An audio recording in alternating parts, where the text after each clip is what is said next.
I'm here with the Honorable Shukria Barakzai, who is one of the most courageous women leaders in Afghanistan and in the world. And I'm going to start, Shukria, by asking you to begin at the very beginning. During the first Taliban takeover, you were one of those women who started a resistance movement. You started developing underground schools so that girls could continue their schooling and their education. And you were faced with many death threats at that time, but you continued in the face of the most daunting challenges. So can you begin from the very beginning and take us through that journey of the first Taliban takeover?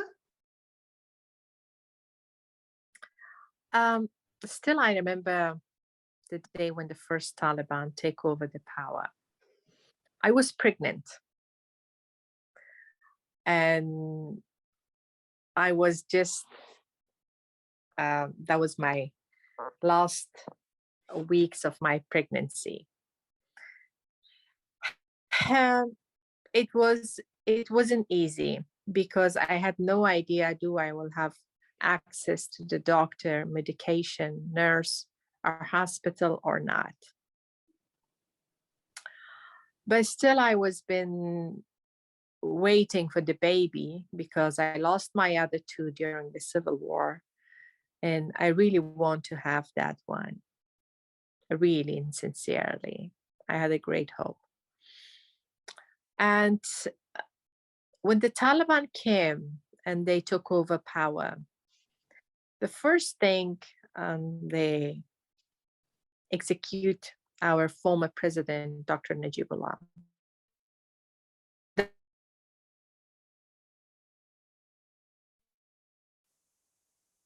Without him as a nation. And meanwhile, at the meantime, they was lashing women on the streets just because they were not simply covering their face. Although they were completely full in a hijab, that's why when Mujahideen came, they ordered. But burqa, the blue burqa, wasn't something at that time compulsory to be wear. When I heard these two news, I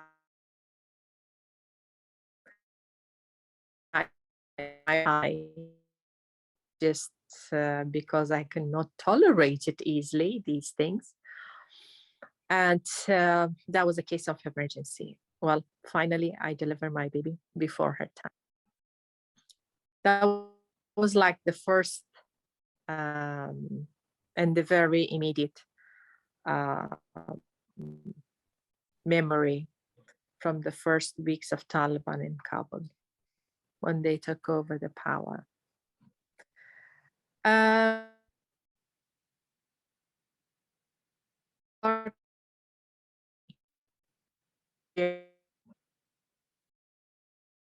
With that. Shukria, I'm losing when you. the Taliban, it's probably the network.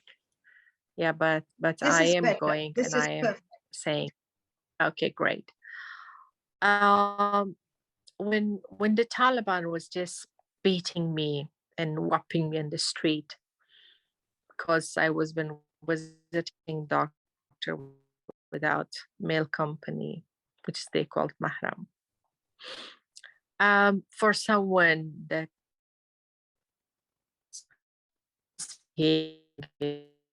so were you pregnant disrespect when you from were my beaten? family member? Shukria, were you? No, that time. No, at that time, the Taliban was ruling, and my daughter was on her trolley. But she looked like because I shaved her hair to just make sure that whenever they asked me, I would say she, which is mostly will look like he, is the one that's with me. And my was on her trolley, of course, with a complete baby boy dress out, an outfit. And when the Taliban was starting mm, wiping me and blushing me and saying very unrespected, showing unrespected behavior and bad words. For someone which is, I never been beaten by my any member of family, I never had experience of these things. That was like a shock. You can't believe for a couple of days, I was just could not believe this thing happened to me. And I was been beating on the street, just in front of hundreds of people, where I don't know why. I don't know who gave them rights. Who I don't know. So those things was like draining my brain all the time, and I was about to ask myself that is the crying is the way, or I should stood up. I should stand with more power, and I should take action if I cannot accept this behavior for myself. If I cannot see my daughter future to be illiterate, uneducated, if I don't want the same future for my daughter and other girls, why not? I should start. And that was the time I start to run underground school. It's just because I was very great on, I studied geophysics, on mathematics and physics. I start from those subjects for the, of course, girls, which is teenagers, where whenever I was been talking about my university, my own school time, it seems for them like I'm just talking from a different part of the world. These things, those things may not happen in Afghanistan, because they don't remember. They just remember civil war, and after that, the time of Taliban, and that's it. And for the younger girls, I had a completely different method. A method which is mixed with the music, because at that time music also was been banned as it is right now. So I start and I apply for other, I send the request for my other neighbors, and I say, all we are educated women, we should not keep on the machine of education to be on for the girls, not only for our daughters, but for others.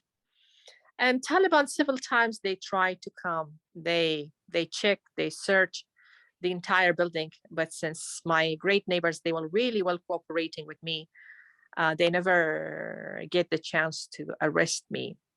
But several times they came.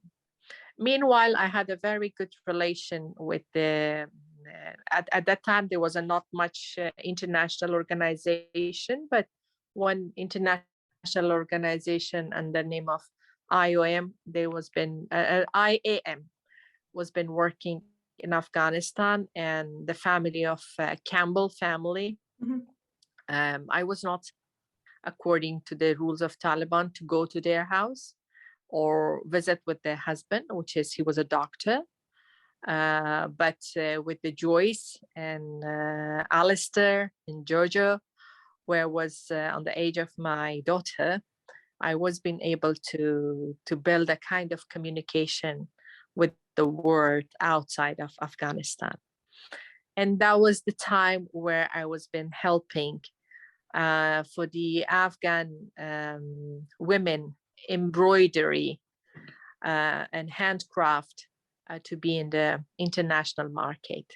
What was the Shukria, I'm going to ask you to stop there, because this is so fascinating and inspiring at every level. First and foremost, when you said you kept the engine of education going, I love the choice of words, right? The machinery of education. And for the senior students, for the older girls, you taught them physics and mathematics, This is STEM Yeah. education. Even now we Yep. consider STEM education breakthrough education for girls. So here you are during the first Taliban regime, teaching them math and physics. And then for the younger girls, you're giving them an education in music and the arts, which were both banned, right? So this is a very subversive manner of educating the young leaders of Afghanistan. This is both part of the resistance and also a subversive movement. And I think of this not only as education, but subversive manner of building the machinery of education. Yeah, it's to be honest, the teenagers, they already know how to write, how to read, a little bit about the history.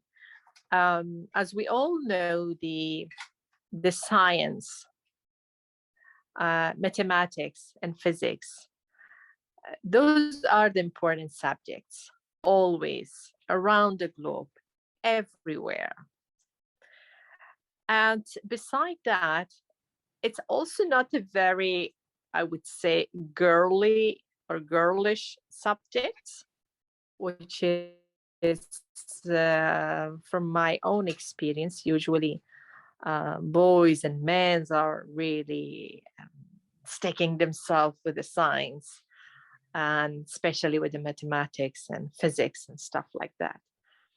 But that was, I cannot say that I was expert of that, but since I was a university, studied geophysics, and all the subjects was about physics and mathematics, because even in geophysics, if you go to see hydrometeorology, it's all about weather, climate, how important is.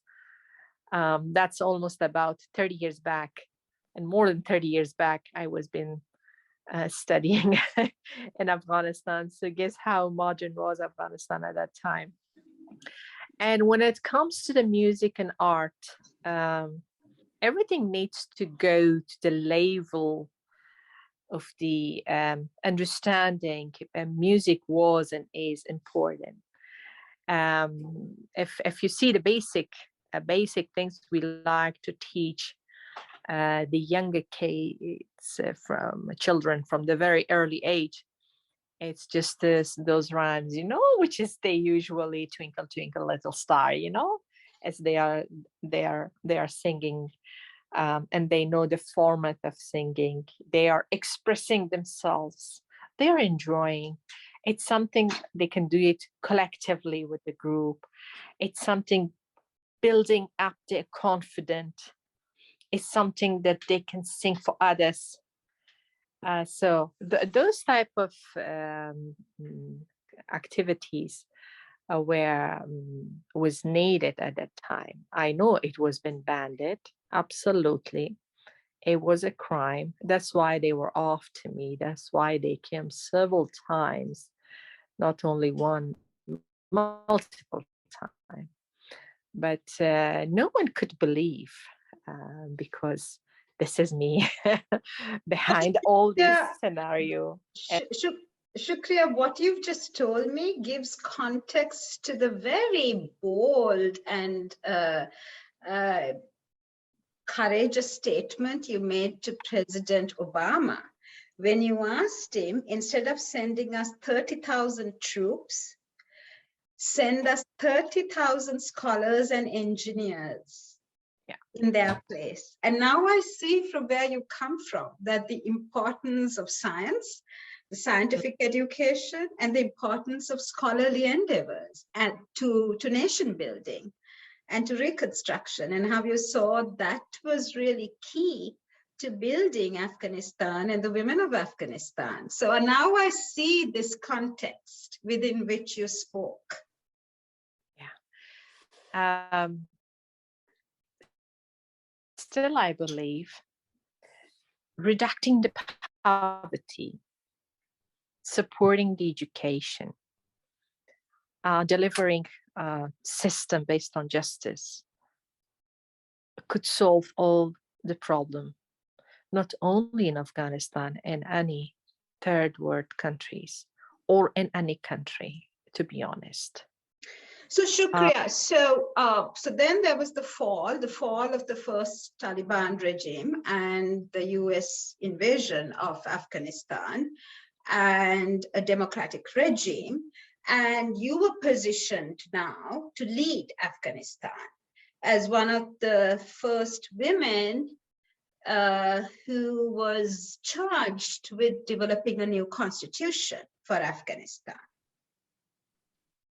Before constitution, let me finish with the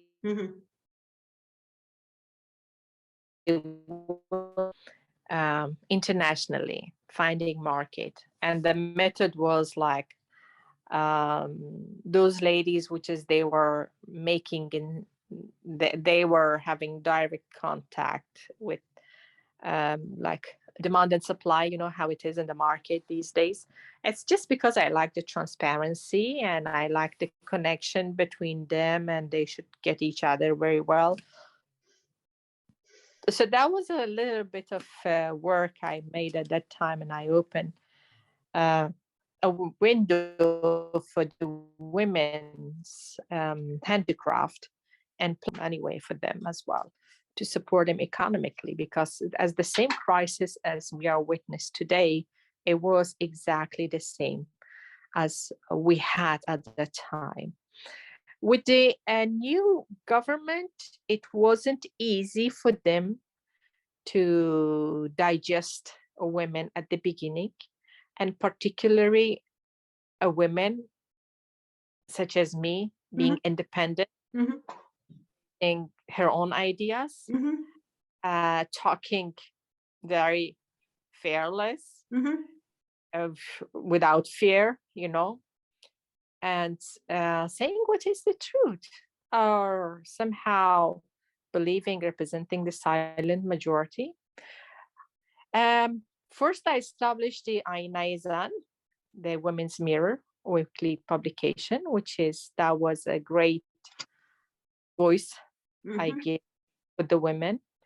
Although the name and was... it was the first women's newspaper. It was the first newspaper run by a woman for women in Afghanistan. For women. Yes. That was the first. And that was the most greatest, I would say, a very serious publication with the clear message, locally, internationally, based on gender values, obviously. And you have been recognized for that. The BBC recognized you as the Woman Journalist of the Year. You know, your work is globally known. Yeah. Based in United States, they recognized me as the Editor of the Year, and so many other, let's say, titles.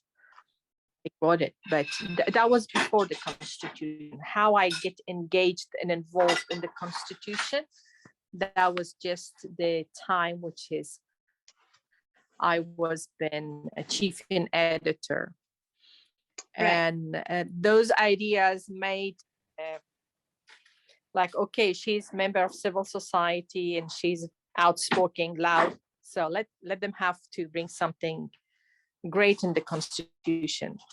Although for me that was my first ever experience to working in a legislative, in a law, in a mother of laws, particularly Constitution, but that was also the most joyful time, because at the beginning it was a kind of scary, but later on I found great confidence. I read a lot, and I learned a lot during making the Constitution. I traveled a lot, inside, outside. When I get the chance to travel more than 20 provinces, and that was another shocking thing for the people, because for the first time they see the women without burqa in their provinces, and they saw a woman standing in front of thousands of people and different places, and mosque and school and public bazaar. You know, it's we had traditionally there's a market day, open street market day. I had that one in the north-south part of my country. And at that day, I remember, as much as my eyes was been working, that much was people standing and they were listening, because what I was been preaching for them, what I was been sharing with them, that was about the Constitution, how Constitution is important and how they are important as a decision maker, like which kind of Constitution they want. Just simple with the local language.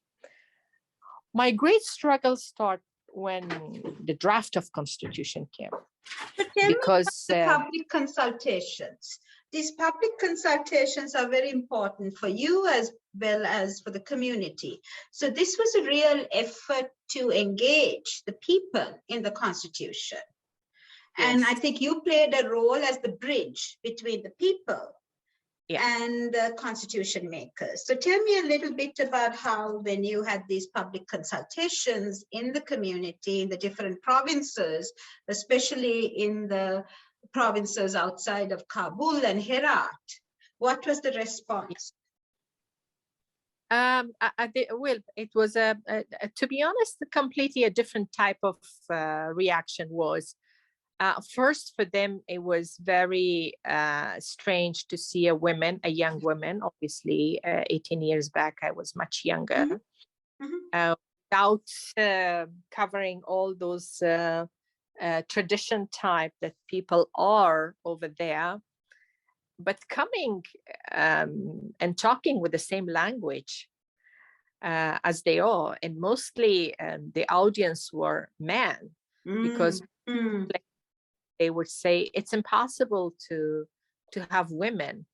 But I always insist, and I say, no, without women, nothing can be happen. We need women's ideas, and we need their thoughts, we need their proposals, we need their opinion about the Constitution. No, they're a great part of that. So the way the public ordered, like which kind of Constitution they want, that was great. Because despite of all the ethnic differences in Afghanistan, and despite of these huge gender gap, equality was something that all of them were believe, and they say yes, equality. Another important thing was, so they didn't. So it is a falsehood to say that the Afghan people think of equality as a Western concept. That's a myth. That's how we can say. Maybe they are not expressing themselves in a very methodologic way to say what is equality, but in a very local language. If you say you want your sister to be paid for the same salary as you do, they would say, oh, yes, of course, why not? You want her to vote? And they would say, oh, yes, of course, why not? You know, you want her to speak up on her behalf? Oh, yes, or your behalf? Yes, why not? I also remember, because my ideas and opinion was not in a favor of some mujahideens at that time, because I don't know, for everything, same as Taliban are having excuse of Islam, they are bringing it time to time. They are using it as an excuse, not as a belief. The same thing was happened during the Constitution with some mujahideens. When Islam is one of the religions that speaks to the value of women's education, that really celebrates women's education. So I think it is the misinterpretation of Islam. Unfortunately, in my country, lots of people, they are Muslim, but they don't know exactly the philosophy of Islam. They are just Muslim by their habit, by their hobbies, but they are not Muslim by theories. to understand what is exactly the philosophy of that. They can read all those Arabic surahs on the Holy Quran, but they cannot implement it as it's been ordered. So that is there's a huge gap between what people are thinking and what Islam says. So, because if any religion is going to be politicized, and it's going to be interpreted for one specific gender or a group of people in a community, it's not the right interpretation. It is purposely they want to interpret it on that way.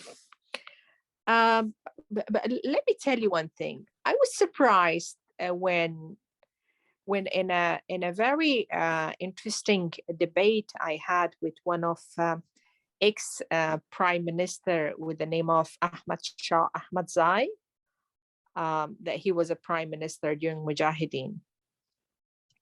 Because the word of democracy and the preamble of the constitution was very controversial. Most of Mujahideens was extremely against democracy. Yes, the language on democracy. The language. And I remember in a very open debate we had, and I don't know, it was international radio or TV or local media. I really don't, at that time we don't have that much local media. Definitely it was international media. And he was describing democracy is about homosexual. Democracy is about secularism, a secular society and government, and etc. And I really feel bad because he himself, he had a foreign wife. All kids was been educated. He himself was been traveling abroad, been educated abroad. I was asking myself first, what's the purpose? Why he's misinterpreting the democracy? Democracy more beyond this sexual issue that we can talk about. It is talking about justice, equality, freedom of expression. Why they are making things quite nasty, what is on their opinion. And I say, well, I'm really sorry. If you think democracy is talking about, probably, maybe this is the area you are more interested. That is a very rude, direct answer I give. But I told him, democracy, in my opinion, is about values, about power sharing, about people engagement, and every single layer of the government and political power. It's about justice, it's about equality, it's about freedom.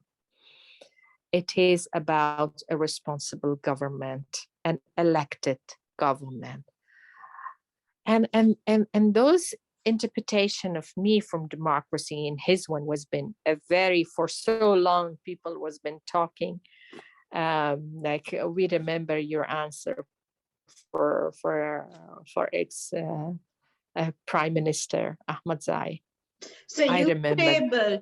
you were able to stand up against this very powerful authority figure, who was not only a male figure, but also a highly respected figure, the former Prime Minister of Afghanistan, with an articulation of the core values, with an articulation of what should constitute the core values of the Afghanistan constitution, and how the preamble should be able to articulate those values.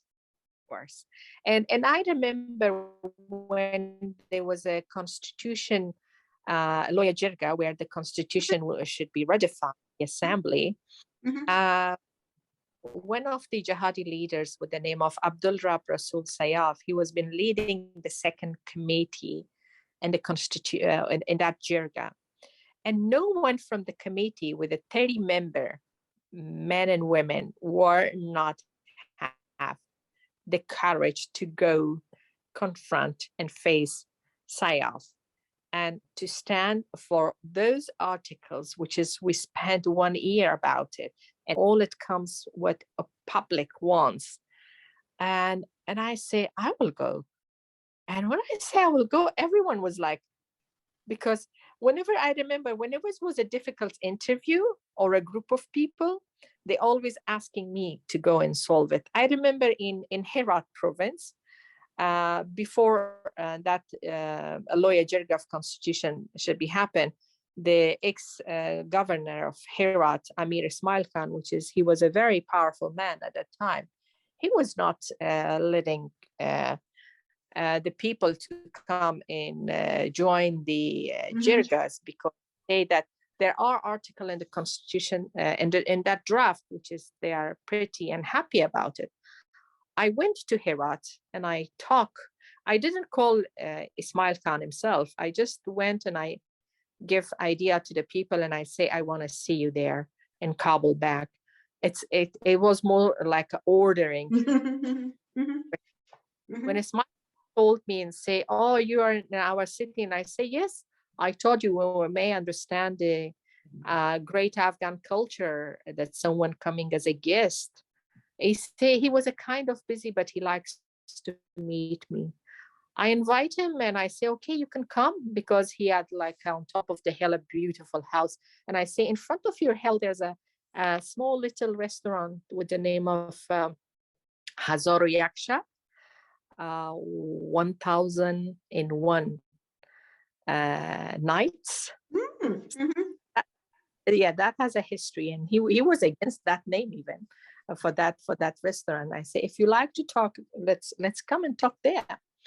And I was surprised, because when I went there, the first person which is object say, how you women alone go and talk with a man? This is against Islam. And I turned my face to that man, which is later on he became my colleague in the parliament, Qazi Nazir Ahmad. And I say, look, I'm not talking anything what is on your dirty mind is saying. It's more political. It's all political. A room, it's in a hall that you can see and watches. It's better for you to shut your mouth. I was very straightforward.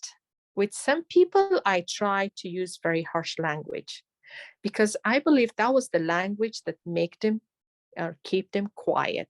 So you were very strategic, Shukria. Just everything that you're sharing with us shows your strategy. You invited someone who was going to oppose you to have a meal with you in this restaurant, right? Yes. So it was your peace offering. It was your offering of, it was the way you negotiated. Yes. with the enemy, with someone who opposed your ideas. And in this restaurant, which to some extent is a symbol of that kind of opposition, because he didn't like the restaurant. It had this name of 1001 Nights, which evoked this Arabian Nights legend of another powerful woman who was also someone who was very much, I would say, not only a strategist, but also someone who was subversive in the way in which she was able to withstand the attacks against her. So this is so interesting.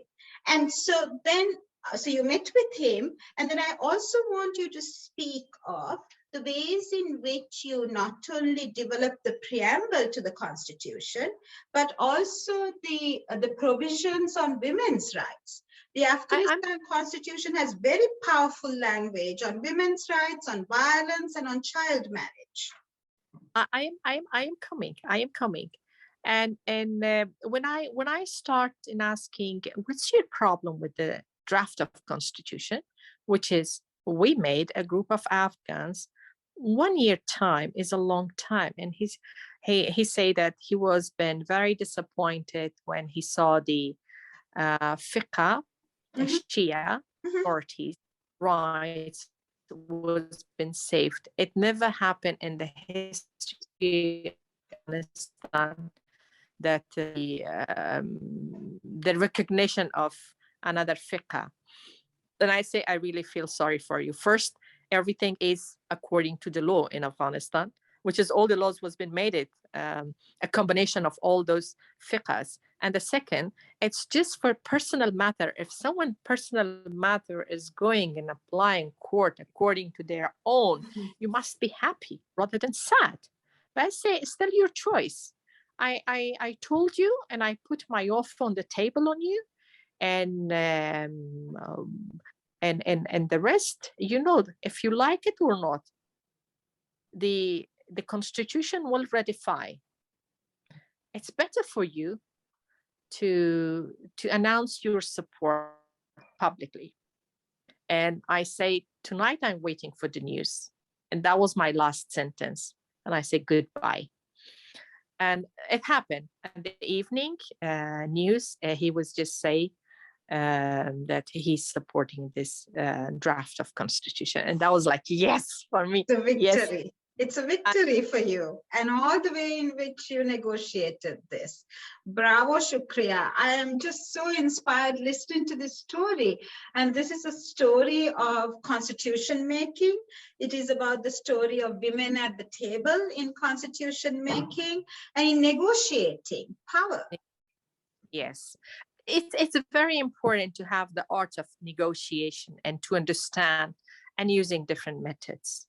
It's very, very, very important to have to strategize. What another interesting story happened while I was extremely busy drafting the constitution, working for women, standing against polygamy, child marriages, and everything. You know what happened? My husband take over another wife. I know. I know this story. It is just so poignant in every way. But I think it is a way of how the political becomes personal. Everything that you were fighting for on the political stage, you were also experiencing personally. Personally. And that was that story. So tell us that story. And it's a story that I'm just very moved and touched by, but it's a story that only you can tell. It was not something that I was going to bring up till you brought it up. Yeah, that was I was been seeing, not much, few. One of our relatives had two wives, and that was like a kind of something very strange for us. Very, very strange. When my mom was been talking about, no, not even at, yeah, I think when my mom started talking that his father had another wife, and you know, she had like a stepmom, and that was also like a kind of, oh, she told us the story when we all was been married. So she never told us when we were a child or at that age. We discovered somehow, one of our cousin says before my mom informed us about it, because that was not something to be proud in our society, or at least among our family, or the bubble we've been grown in. So when I learned that, I think I was the last person that I've been informed. So you were now writing the provisions on anti-polygon in the legislature. You were at this time, you were developing new laws prohibiting polygamy. I was practically standing against polygamy, against child marriages, against forced marriages, against all those things which is unfair, and still I am standing for, and still I'm not supporting any kind of polygamy or under any name, child or forced marriages. Not at all. This is not me. And when I learned that, without informing me, without telling me, without showing me, after 12 years of, I could not say a very successful, but a kind of normal, cozy life, he took and he broke the trust I had. That was like, I was been asking myself a question every morning, but never him. Why it happened? What was wrong? What made him to take this decision? I never asked him, and I don't want to ask him. And at that time, I think the sympathy among my colleagues helped me a lot. They give me the privilege, the honor, and the authority to draft article in the Constitution of Afghanistan, which is unlegalizing all kind of violence, polygamy, child marriages, custom and tradition, which is going against law and principle of Islam. So I almost feel, Shukria, that you were in a better position to draft this very sensitive law because you yourself had experienced what women all over the world experience when the trust is broken, either because of polygamy or because of the talak divorce or because of forced or early marriage. So I think, despite the heartbreak, despite the devastation, you were in a position that gave you the moral authority and the integrity and the credibility to be able to draft a law where you yourself had been a survivor of violence, because this is a form of violence. That was and that is form of violence. I was a victim, not a survivor. You are a survivor, Shukria, because you didn't let it victimize you. I know victim is not a positive word to be used, but let's be honest. Yes, let's be honest. It is a form of, yes. I know we try to use euphemisms, but in reality, there is no greater greater way of destroying someone. When you show to some kind of any abnormality or anything, which is I've been through it, that of course gave me extra courage. That's opened my eyes, and that was another lesson for me. There was another window open for me, that never trust anyone. Stand up, be yourself, take your responsibility, and continue your journey. That was the time I had only one friend, and that was my husband. And from that day, when I learned that, and when he said, yes, it happened, I say, you broke nothing but our friendship. And that friendship gone forever. I don't know if you feel regret for it or not. It's too late. I put my time, myself, my mind extremely busy and more greater work to do not let other women to be suffered. That was so that other women don't have the same experience you suffered. So you used your suffering, you used your sorrow as a way, as a vehicle to address the root causes through the law, right? And through the The supreme law. law of the nation, which is the constitution.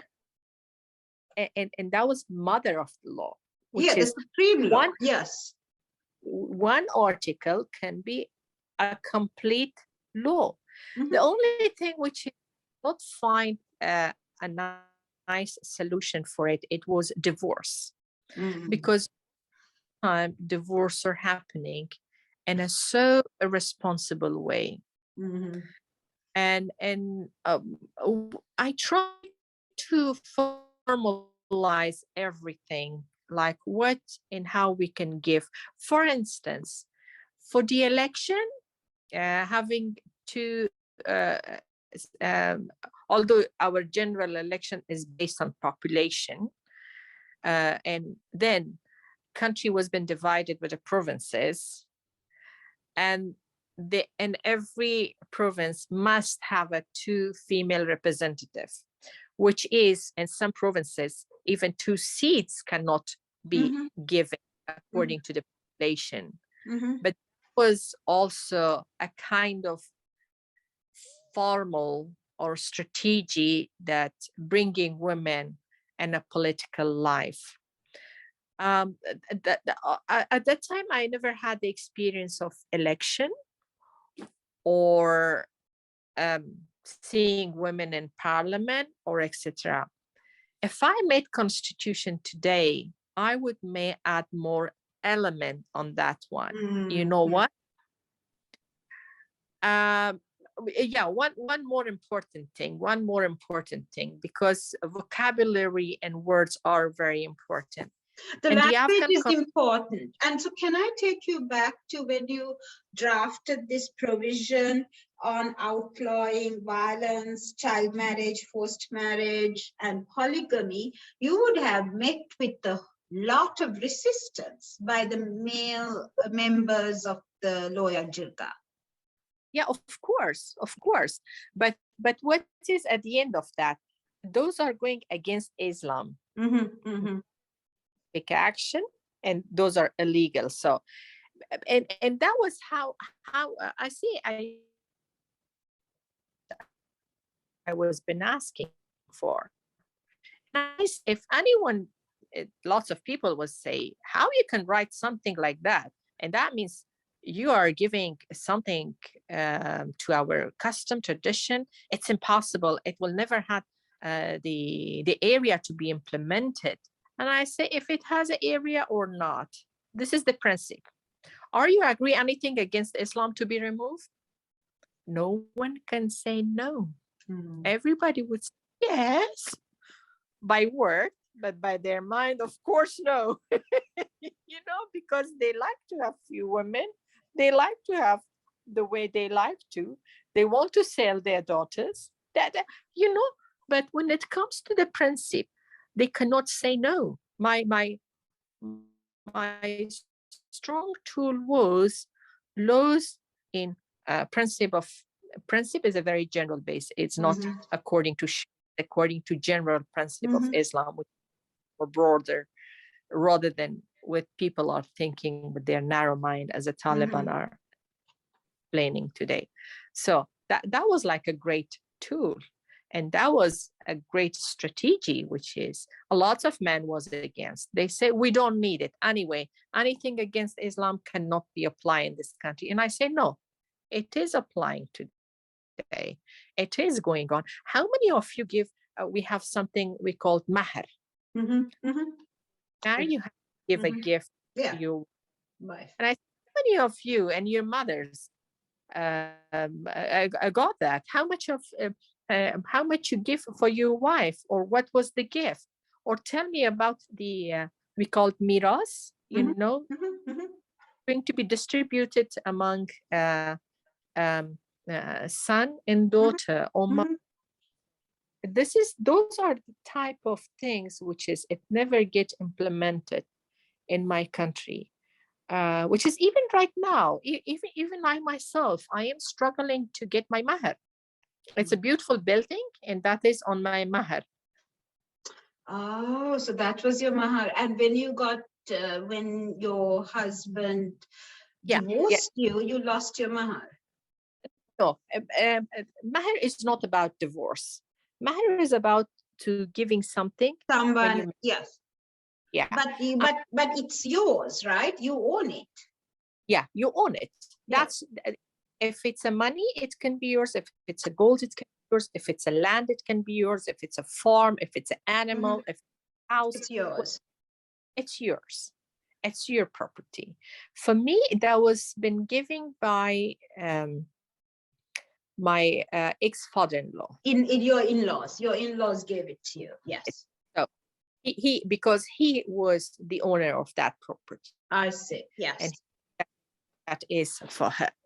So did you have you said you're still trying to gain ownership of it, but you legally own it? I legally own it, but still it's another well, Islamically I own, but legal documents. So those is extremely long procedure. It's neat, and especially when someone don't want to give it to you. You know how it is. Right. And I think what happens with the mahar is meant to offset maintenance on divorce, right? So it's the way of avoiding maintenance and alimony upon divorce. Yeah. There's a two kind of mahr. Number one, you can give before. Before you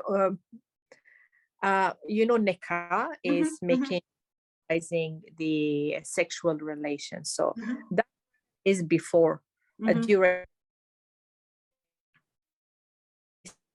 this. But after divorce, it's another one.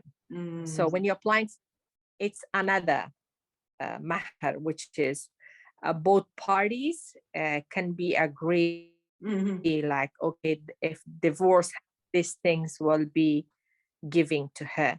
But in Islam, when a woman asking for divorce, she would not may receive that, because this is not the choice of, so they call it khul'a. That will be like one want to get rid of someone, and that lose that, and not the first part but the second part.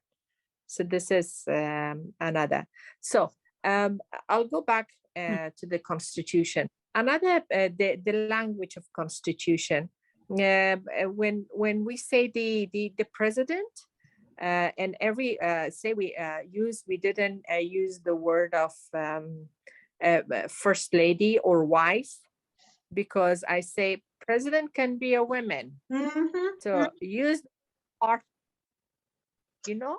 So use gender neutral language. Like, okay, that's that's very powerful.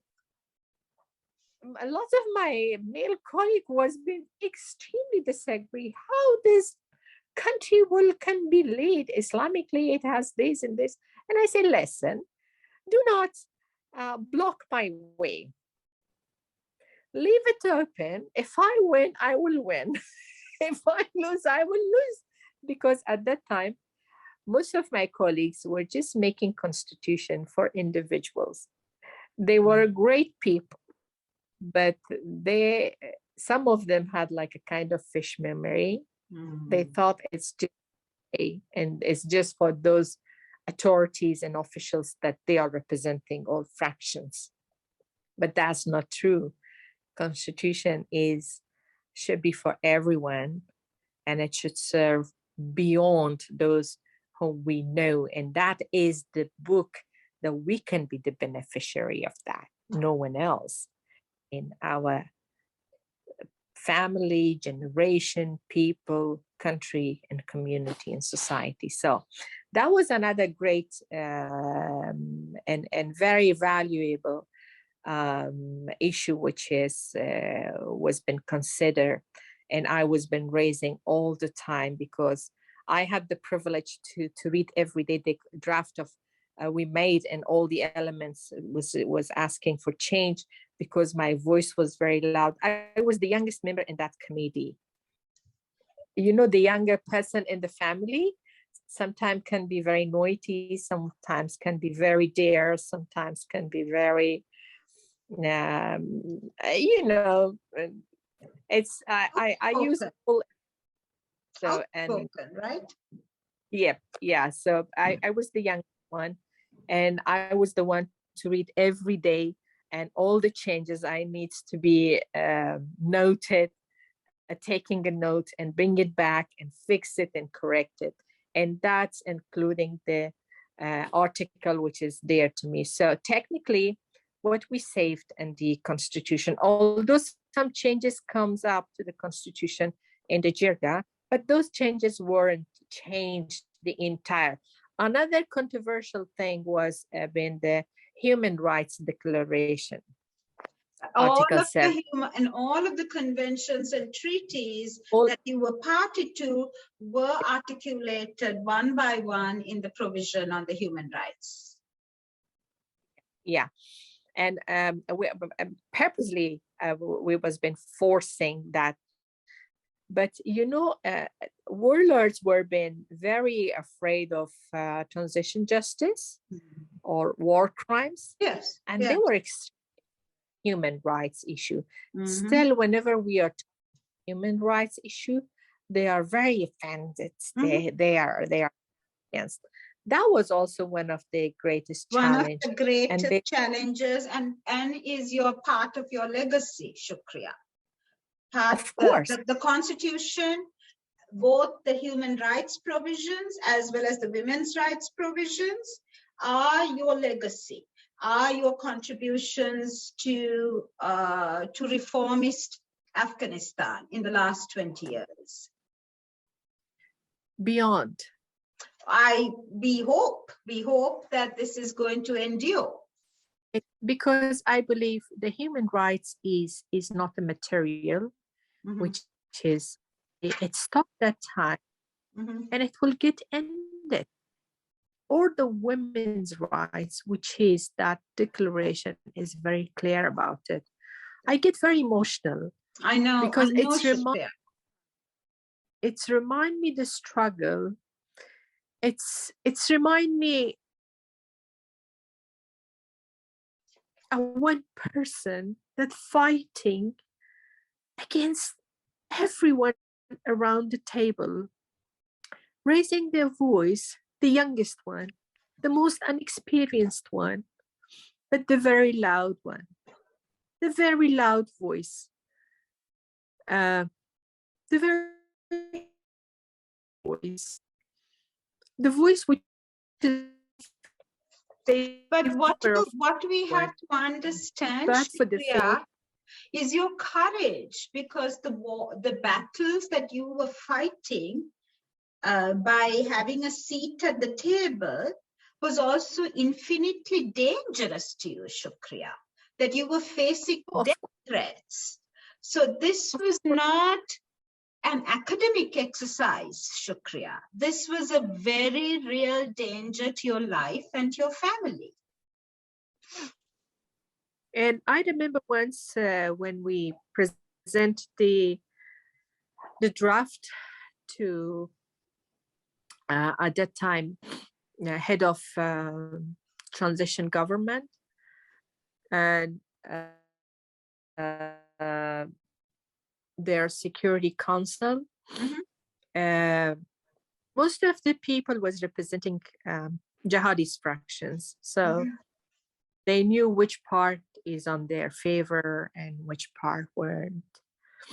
But yeah, freedom of expression also was one of the greatest challenge, because they believe freedom of expression is we are giving the authority to the people to change their religion and to convert. That's always this misinterpretation was among others, because they were playing and giving a complete wrong type of information, and they were feeding public opinion with those wrong information. And I say freedom of expression is you're talking your opinion, I'm talking my own opinion. What's wrong about it? What's wrong about it?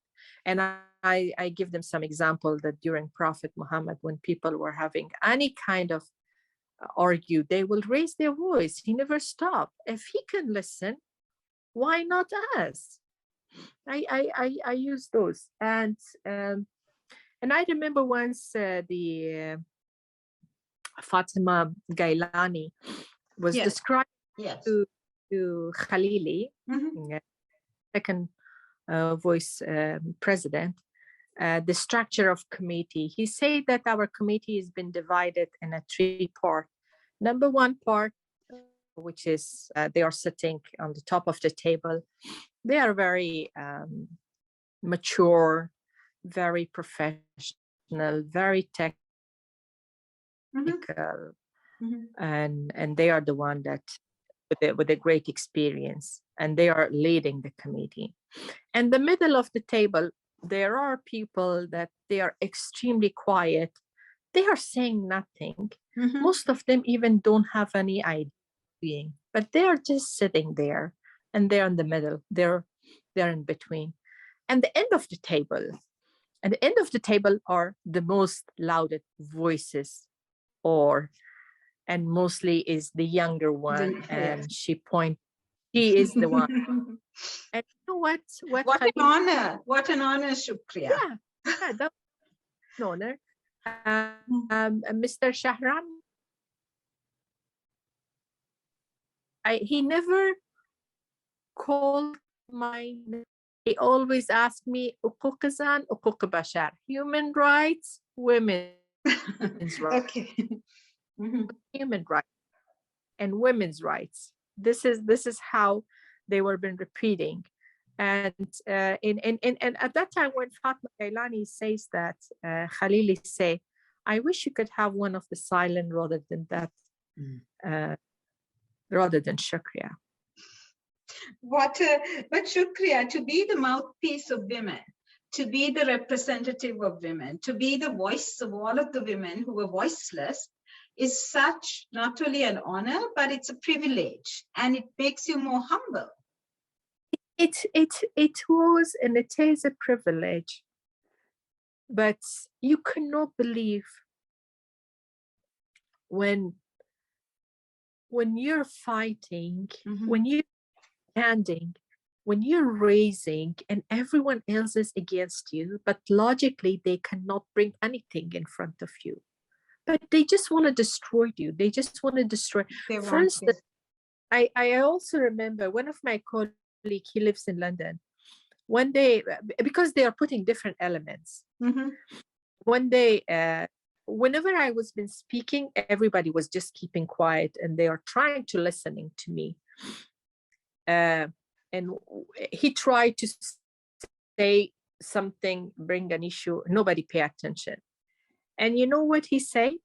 He said, "Listen, you can look to Shukria, but listen to me. You got my point."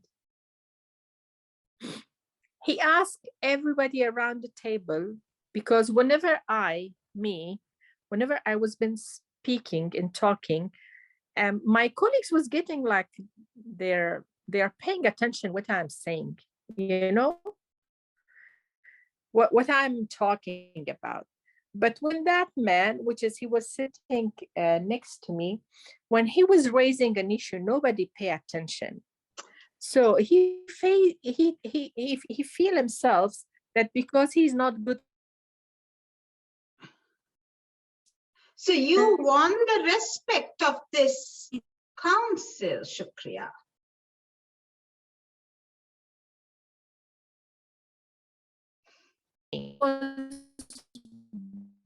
Broke me to 1,000 pieces. You understand what I'm saying? No, so what you're trying to say is that this man felt that you had more respect than he had in the council. No respect, more attention. More attention. That you were receiving more attention than he received. And he thought all the attention to his mind, it's because of my beauty and my age and my gender. Oh, because of your beauty. I see. So because of your looks, because of your appearance. That's why he said, you can look at her, but you guys can listen to me. Oh, now I understand. Oh, but how demeaning, Shukriya. How absolutely demeaning. Yes. Oh, but it was disrespectful, demeaning, disgusting, but also very disrespectful of everyone in that room. Yeah. But it was a way of, as you said, reducing you. It was, because what was my belief? It's not my age, my face. It's not I'm women. It's your brain. It's your brain. It's your brilliance. It's my brain. It's the logic. It's the language I'm using. It's this respect I'm showing. It's the voice I'm proving. So what a dishonorable way of reducing you by saying you can look at Shukriya, but you can listen to me. I see. It took me a while to even understand the meaning of those evil words. Yeah. That was even among the most talented, educated, small group representing. Oh, absolutely. They were the handpicked. They were the handpicked leaders of Afghanistan. These were the very the elite intellectuals. So guess if the elite showing this kind and saying these kinds of words, what about others?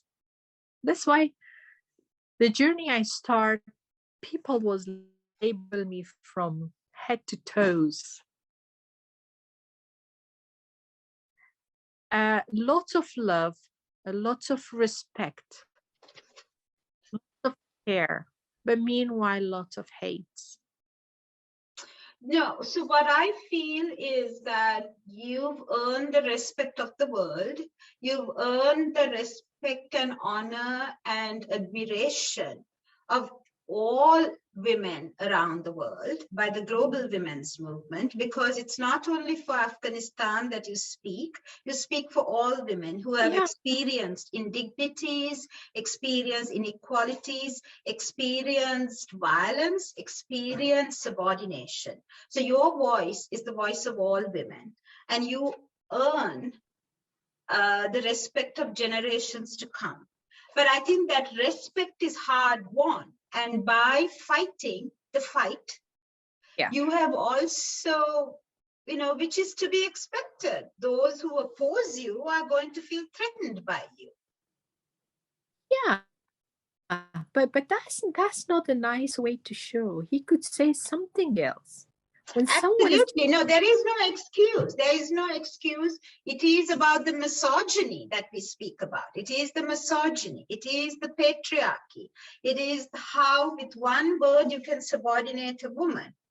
Yeah, absolutely. No, but I want to use this as an example, as a case study, how at the highest level of constitution making, this is at the most elite level of drafting the most important provisions of the Constitution, when a woman who is commanding respect for her stand on human rights and women's rights is being reduced by a man because of her gender. So he's pointing to your gender, your role as a woman, right? He's not finding a fallacy in your argument.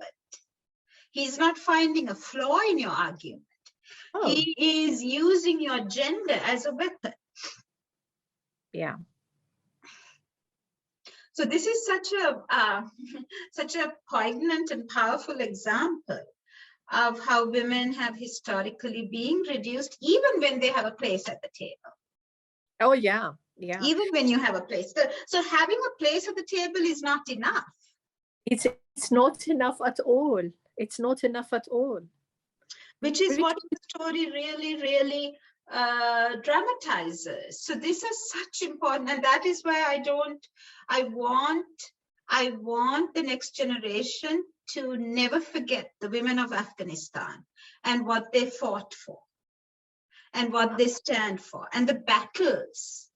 I also believe that it's not only women in Afghanistan, it's women around the globe. Oh, absolutely. But women of Afghanistan at this moment in time Of course. are the voice of all women, because you're facing a threat that is imminent and threatens to roll back all the gains that you have fought for, Shukria.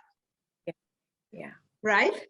So, so tell me more stories about that moment in time of constitution building. I know it is very difficult for you because it brings back all those memories, but I wanted to also bring back those memories that are so positive, because in the end, you won, Shukria.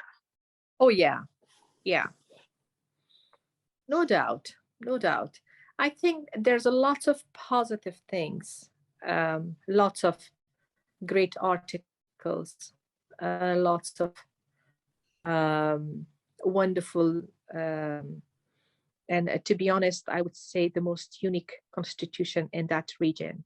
Absolutely. It was the most hard-won constitution in the region. It's the most hard, but there's no other constitution that has been won with the kind of blood, sweat, and tears that was built. And that was a kind of constitution that guaranteed everyone's rights. And that was a kind of constitution that, or in general, when I'm turning and seeing and comparing Afghanistan and the last almost 20 years with our neighbors, where our neighbors suffered from militarily coup d'etats or very controlling the non-military civilian government. Just look at Iran. Look at Iran, Shukria. Or a dictatorship, which is coming election, but it is in a Central Asian country. You know, it's going to be a kind of a new modern type of monarchy. And the other one is the extreme religious, I would say, governments with the extreme dictatorship, where a nation are kind of disabled. They cannot take any decision without a group of people, which is they are sitting in the top, they are approving first, and then, so their filter is beyond the public and nation power. They can veto anything, and they can dismiss anyone from the list. They can stop the way for anyone to move forward. And that is Iran. And there's no equality, there's no freedom, there's no structure. If you see, for instance, our 5 neighbors, Central Asian country, and plus 2 different Islamic Republic of Pakistan and Iran, and the middle of all is Afghanistan. We had the most unique, great, liberal, modern, constructive constitution. You had the most progressive. And what that shows is that in this second Taliban regime, what it really shows, Shukria, is you can kill a person, you can't kill an idea. Of course. This was the idea of our time. The Afghan constitution was the idea of our time. So you can kill a person, you can never kill an idea. Yeah, but see the resistance today on the streets. Who is? It's just the women. It's the women. The girls. It's the women and the girls. So Shukria, so you helped to draft the constitution. You were the power behind the human rights provisions and the women's rights provisions and the preamble that had very powerful language on what it is to be a democratic republic. And so these were some of the cardinal principles, the core values of the Constitution, that is the supreme law of the land. And then from the Loya Jirga, you went on to become a member of the parliament and to serve in parliament. And you continued in public service. And then I think what was so important is here you are a journalist. So as a journalist, you're a writer and a speaker. You're a communicator of ideas, right? Yes. Yeah, that's the shortcut for that, communicator of the ideas. Yeah. Still alive. And then you represented Afghanistan as its first woman diplomat, the highest chief diplomat, as the ambassador in the Netherlands. Yeah, it's not the first one, but a different one. But weren't you the first woman? No, I wasn't the first woman. Okay. There were others appointed before me as ambassador, but for so many other things, I was the first. So tell me about how you broke, broke boundaries in different areas, Shukria. Yeah, for instance, when I chaired the defense committee a few years back, that was something strange. In fact, a woman on a defense committee? What the hell? Right. And I was the one that in a first term of my parliament, I was been in a committee of women's affairs, civil society, and human rights, which is those works was my experience and of course my belief and thoughts. And for the second time when I won the election, I shift and I try to fill the gap where no women at that time of our security system.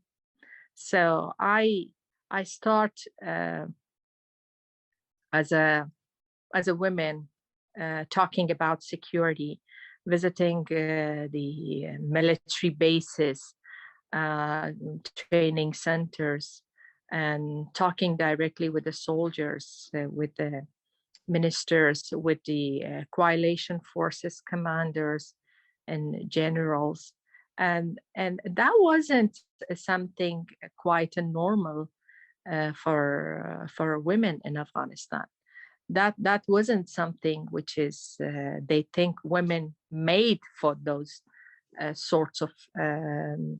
And also, I was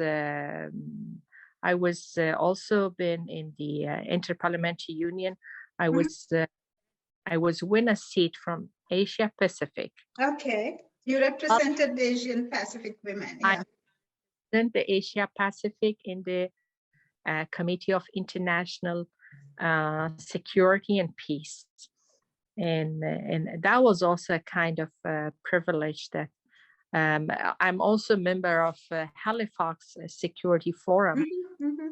So this is so important because we are now talking about how Security Council Resolution 1325 and Security Council Resolution 1820, 1888, 1889, and the whole corpus of Security Council resolutions now continue to apply in Afghanistan during a time of a Taliban regime, Shukria. So as a security expert, can you tell us, what 1325 meant to Afghanistan? And you have the National Action Plan in Afghanistan was very robust. Yeah, the 1325, it has two different interpretation. One is really the reason of having women and engaging women in security level, locally and internationally. In any peace talk, women should represent. In any kind of conflict, there should be someone to take care of women. 1325 is not a symbol just having women in to just say, okay, she is the minister of that, and that's it. Because No, from absolutely. the map for the 1325 takes so long. We work other international organization, and that was including the Swedish Committee, UN Women, and others, to bring it out and engage women in a more broader circle with the name of security, with the name of peace, with the name of negotiation, with the name of their security. So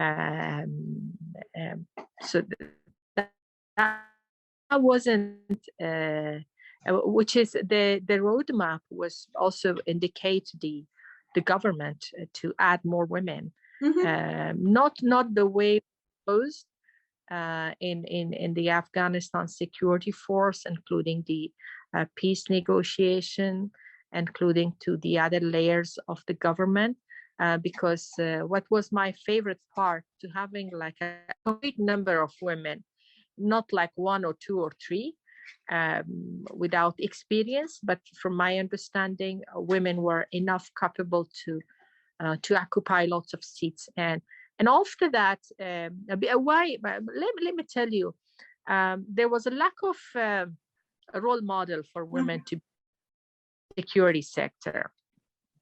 We tried to find so many. We had just one lady. She been. So you were the pioneer, Shukria. You were one of the from few. Dr.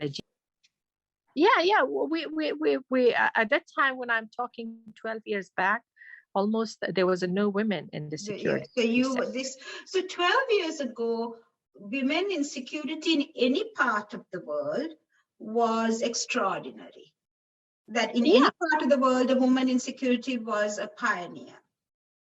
Here you were in Afghanistan, which was the lightning rod of conflict. Yeah, that was when the time that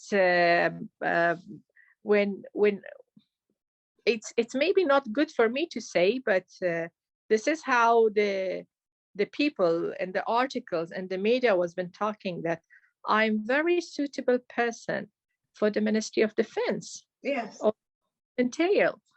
And there was a lot of gossips and rumors.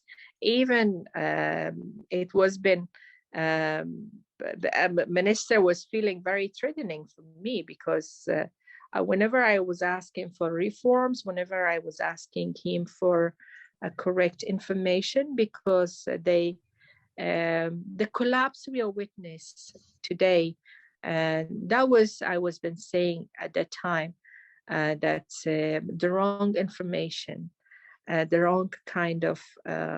So he was railroading you. I see. So he was trying hard to deny you access to the right information and deny you your role. Oh, of course, he denied to give us as a parliament, as an institution, the right information, not only to the parliament, but to the public, including president. For instance, the minister, he never traveled to the military bases, but I traveled. I spent days and nights. I was been talking with the soldiers. I was been seeing their equipments. I was the one that draft these military service law, because this is all. So you drafted the military service law. Yeah, I drafted the military service law, but I presented as a bill, which is 10 members of parliament can also present a bill according to the constitution. And it was been debated, but since the entire security, including Ministry of Defense, Ministry of Interior, because of their ghosts soldiers, they were extremely against that one. Because according to that law, the military service was been compulsory, not for men, but for women, according to the law I drafted, but in a different ways. For instance, women can be hired more in a official, how I could say, more administrative work. And plus, if they are high educated, they can serve 6 months as a teacher. Same the time of service. So a higher education, PhDs and etc. Like they can serve where, for instance, as a professor in the university. So that 6 months will be calculated as his time. So that was a great, it took a couple of months for me, and I read so many others service laws, and I compare, for instance, Switzerland, Iran, and lots of other countries still have a Nordic country, or all of them, they still have that military service as a compulsory for their citizens. But why not Afghanistan? So guess if we have our own military, which is not based on ghost one, but the real one, the original one, today we may not face anything in the name of injustice, corruption, insecurity, because a large number of population was being ready to stand and defend their country. And it will bring it will bring also a kind of sense of responsibility among all of us. It was also kind of bring a different type of knowledge that what is security means, what country means, what's being patriotic, how you can enforce law. I think lots of things for a country like Afghanistan, since we had that before, so that may help a lot. But that's also what's been well, let me tell you one thing. The ex-minister of defense, I heard that he spent $2 million for me to not be again the chair of defense committee. He spent $2 million to prevent you. Prevent me. It is just because I was about to open the corruptions. You also been dismissed. I understand. Okay, because you were running on a campaign on anti-corruption. You were running, when you were hoping to run for president, you were running on a campaign of anti-corruption and pro women's equality and women's leadership.